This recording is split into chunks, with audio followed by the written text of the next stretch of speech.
Kathleen Tometz of Doodle Art and Design, and I'm here to show you how to make a mermaid bracelet or anklet. It can be worn either way, and it can go in the water.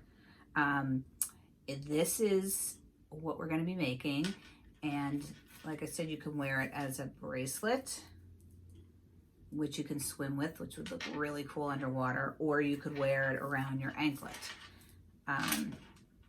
depending on how big you make it. So what you're going to need for this project is a lot of cord, a thicker cord. This is rainbow and it's a little bit slippery. There's these plastic, stretchy, sparkly, and what I find is by having the different textures, it gives it a nice look and it also makes it stay tied better together. Here's also a rainbow plastic cord. I've got shiny, silky cord. The sparkly cord tends to be a little bit rough, which is nice because it holds things together. So as many different cords as you can get, and as many different colors will make it really interesting and textured and sparkly. You'll also need beads, and I recommend beads with a large hole. Doesn't have to be giant hole, but large. There are really pretty beads out there that have teeny holes. This is not going to work for this project.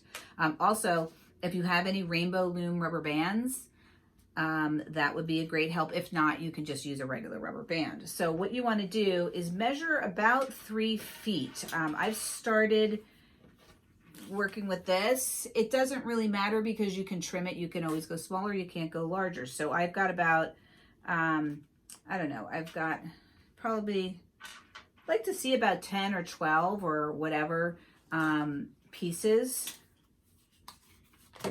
about 3 feet long. Just put them all together and just measure them. It doesn't have to be even because it's going to be, you're going to trim it at the end. So I'm going to just take what I have here, and what you want to do at one end is do a slip knot. So that is when you make a loop, kind of like this. Give yourself enough room, and then you go around and pull it through. If you don't know how to make a slip knot, I would just look it up on the internet and it'll show you, because this is going to be how your bracelet or anklet tightens. So, because once you make the knot, it then goes like this. It pulls and it tightens. So once you get your string all cut, and you want it all different colors, sparkle, that's really, really important, especially for a mermaid bracelet. Once you get it cut, all assembled and tied, you're going to have something that looks like this. So then what you need, which I forgot to tell you, is a piece of tape. And you're going to tape it onto your table. Divide your strands. It doesn't really matter how you divide them. Just divide them sort of equally, because you're going to start braiding. And what you want to do is just get the braiding going. And then as you braid, you just want to slip a bead on every so often. You'll see how it goes as you're doing it. It's very easy. So then as you're going, you just put a bead on, braid it a little bit,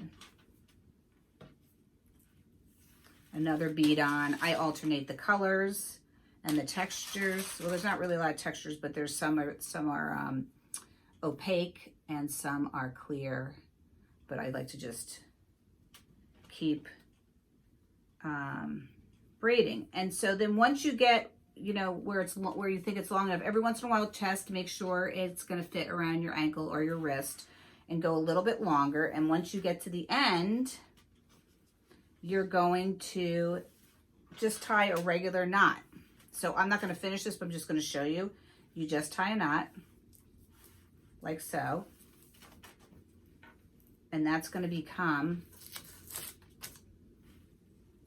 go through here, and you only have to put it through your anklet bracelet once. Like, other than that, after that, you just keep it like that, and then you can loosen it through your slip knot or tighten it, depending on, like this could be a nice anklet because it's big for a bracelet.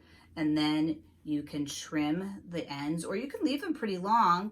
But you'll definitely want to add some beads to the ends. So see, I've put some beads here, and you can just tie a little knot at the end. Oh, you know, and I told you needed the Rainbow Loom balloons, but you actually don't, because this is tied, so you don't need them. So this is basically what a mermaid bracelet looks like. Have fun with it, and I think you could go pretty long. It would look cool as you're swimming, having it floating out behind you. So thanks for joining me for another project at Doodle Art and Design. I'm Kathleen Tomez.